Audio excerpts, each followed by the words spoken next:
Welcome to GK facts. Current में जानेंगे video के अंदर। देखिए, आज का जो हमारा 2 बजे वाला टॉपिक है वो है 2022 की जो है अभी फॉर्च्यून। ठीक है, याद रखिएगा, फॉर्च्यून 500 सूची में भारत की कंपनियां जो है उनको शामिल करा गया है।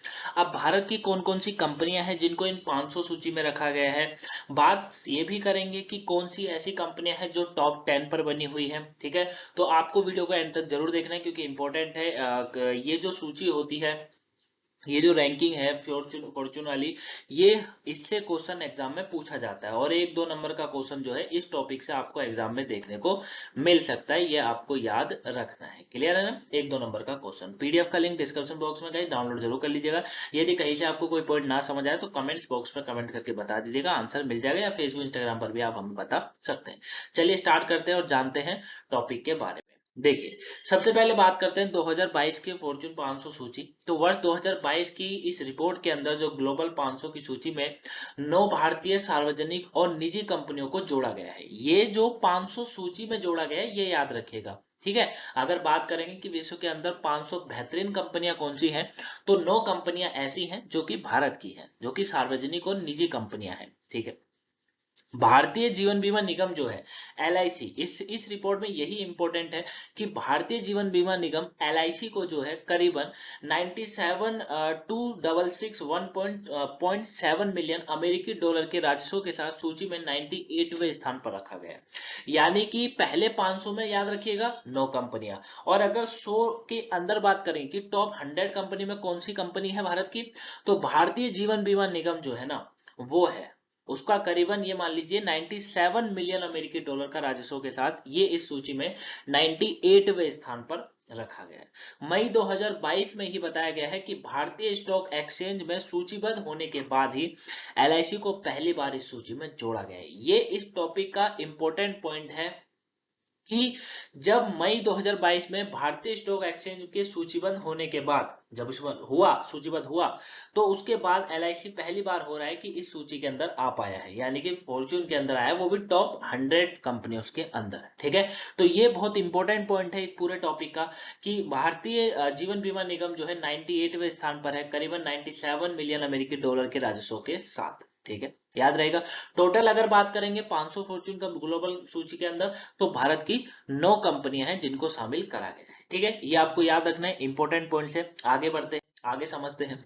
अब रिलायंस इंडस्ट्री लिमिटेड की बात करते हैं क्योंकि हमारे यहाँ तो यही कंपनी बहुत अच्छी है।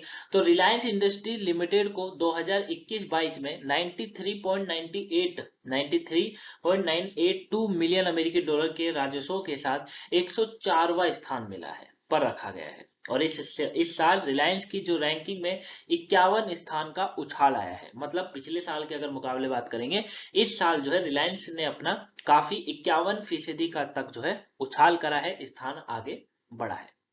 प्रथम की बात करेंगे तो अमेरिका की जो वॉलमार्ट है वो लगातार 9 वर्षों से पहले स्थान पर है। ठीक है, याद रखिएगा, आपने सुना भी होगा वॉलमार्ट के बारे में। वॉलमार्ट लगातार 9 वर्ष हो गए हैं कि ये पहले स्थान पर बनी हुई है। ठीक है, अब आप पूछेंगे सर वॉलमार्ट क्या होती है, तो वॉलमार्ट, देखिए, वॉलमार्ट जो है वो अमेरिका की एक कंपनी है, ये आपको पता है, और दुनिया की सबसे बड़ी रिटेल कंपनी बन चुकी है ये। ठीक है, इसका सालाना अगर कारोबार की अगर बात करेंगे ना, तो 21 लाख करोड़ रुपए का है। कितने का है? 21 लाख करोड़ रुपए। आप समझ सकते हैं 21 लाख करोड़ रुपए कितनी बड़ी रकम है ना?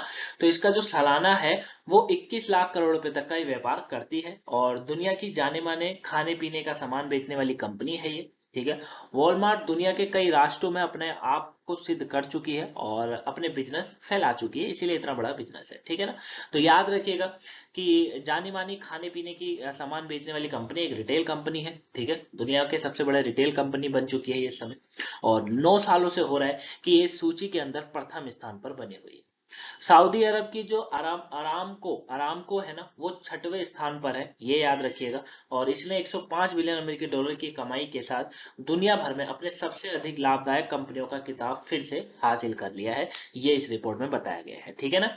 तो सऊदी अरब की है अरामको अरामको जो है वो 6वें स्थान पर है, यानी कि छठा स्थान आया है उसका, और 105 बिलियन अमेरिकी डॉलर का व्यापार रहा इस बार उसका। साल भर का, और लगातार हो रहा है, मतलब दुनिया भर में जो है लाभदायक कंपनी का खिताब इसने दोबारा से एक बार हासिल कर लिया है, ये आपको याद रखना है। क्लियर है? तो यहाँ तक आप समझ गए होंगे, अच्छे से आपको समझ आ गया होगा। ठीक है, पॉइंट्सों को याद रखिएगा, इंपॉर्टेंट है।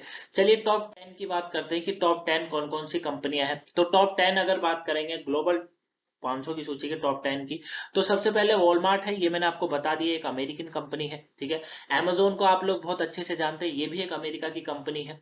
स्टेट ग्रिड जो है वो चाइना की कंपनी है, वो 3rd नंबर पर है। चाइना नेशनल पेट्रोलियम जो है, इसने भी काफी अच्छा व्यापार करा है और 4थे नंबर पर है। सिनोपैक नाम सुना होगा आपने, सिनोपैक चीन की कंपनी है, 5वें नंबर पर है। सऊदी अरामको जो है सऊदी अरब की है, 6वें नंबर पर है। एप्पल अमेरिका की 7वीं कंपनी है। एप्पल तो आप जानते हैं, एप्पल के फोन लोग कोई लोग यूज करते होंगे तो। ठीक है, वॉक्स वैगन का नाम आपने सुना होगा, एक जर्मनी कंपनी है, 8वें स्थान पर है। चाइना स्टेट कंस्ट्रक्शन इंजीनियरिंग जो है चीन की कंपनी है, ये भी 9वें स्थान पर है। और सीवीएस हेल्थ जो है वो अमेरिका की कंपनी है, 10वें स्थान पर है। मतलब कुल मिलाकर अगर मैं बात करूं तो अमेरिका की करीबन 1, 2 और 3 और 4 कंपनियां ऐसी हैं जो अमेरिका की है। समझ रहे हो? इसीलिए ये ऐसी, इसको पावरफुल देश नहीं माना जाता है, इसीलिए माना जाता है। समझ रहे हो? ये हर मामले में पावरफुल है ना? तो वॉलमार्ट, amazon, साथ में एप्पल और साथ में सीवीएस हेल्थ, ये पांचों कंपनियां जो है, हाँ चारों कंपनियां जो है, ये किसकी हैं? ये अमेरिका की हैं, जो इस टॉप 10 की लिस्ट में बनी हुई है। स्टेट ग्रिड चाइना की है। चाइना की बात करते हैं, सेकंड नंबर पे चाइना ही है। चाइना की 1, 2 और 3 और 4 कंपनियां चाइना की भी हैं जो है, इसमें एक कंपनी सऊदी अरब की है और एक कंपनी जर्मनी की है बस। ठीक है, तो टॉप 100 में आप ये देख सकते हैं। ठीक है, चलिए अब थोड़ा अपने अपने देश पर आ जाते हैं, इंडिया पर आते हैं। इंडिया की बात करेंगे, कौन कौन सी कंपनियां आई हुई है। तो 500 के अंदर अगर मैं बात करूं तो मैक्सिमम 300 सूची के अंदर अगर बात करेंगे, क्योंकि 300 तक लास्ट मानते हैं कंपनियों की, 300 सूची के अंदर बात करेंगे तो इंडियन ऑयल कॉर्पोरेशन लिमिटेड यानी कि आईओसीएल जो है वो 142वें स्थान पर है, यानी कि बेहतरीन काम करा है इसने, है ना? काफी अच्छा इनका व्यापार रहा इस बार, 142वां स्थान मिला है। तेल और प्राकृतिक गैस निगम की बात करेंगे तो 190वें स्थान पर है। ठीक है, भारतीय स्टेट बैंक 236वें स्थान पर है। ठीक है, सर्वे चाहे चले ना चले भारतीय स्टेट बैंक की, लेकिन 236वां स्थान जब फिर भी है। भारत पेट्रोलियम कॉर्पोरेशन लिमिटेड की बात करेंगे, 295वें स्थान पर है। ठीक है, ये आपको याद रखना है।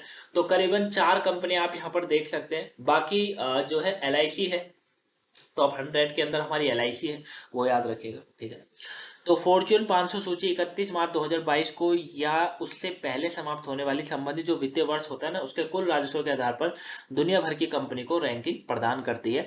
मतलब 31 मार्च तक जितना भी कंपनियों ने जितना भी व्यापार किया होगा, जितना भी उनका टर्नओवर रहा होगा, उसके आधार पर जो है रैंक करा है, रैंक करती है हमेशा, ये आपको याद रखना है। तो आई होप आप इस टॉपिक को अच्छे से समझ गए होंगे। एक छोटा टॉपिक, इंपॉर्टेंट टॉपिक था काफी। और अगर कोई डाउट्स हो तो मुझे कमेंट बॉक्स में पूछ सकते हैं आप, या फेसबुक इंस्टाग्राम पर भी पूछ सकते हैं। और हाँ, अगर आपने आज से जो 10 बजे आपकी हिस्ट्री की क्लास स्टार्ट हुई है, अगर वो हिस्ट्री की क्लास आपने नहीं देखी है तो देख लीजिए, आपके पेपर के पॉइंट ऑफ व्यू से काफी इंपॉर्टेंट है। वो सभी एग्जामों के लिए है, खासकर यूपीएससी पीसीएस वाले स्टूडेंटों के लिए। ठीक है, और बाकियों के लिए भी बहुत इंपॉर्टेंट है। छठी क्लास में अगर आपका कोई भाई हो, बहन हो, तो उन्हें वो क्लास दिखाइएगा। चलिए मिलेंगे नेक्स्ट वीडियो में। सुबह की वोकेबलरी या करंट अफेयर ना देखिए तो देख लीजिएगा, पेपर के पॉइंट ऑफ व्यू से इंपॉर्टेंट है। मिलेंगे नेक्स्ट वीडियो में, तब तक के लिए thank you for watching guys, have a nice day, thanks for watching.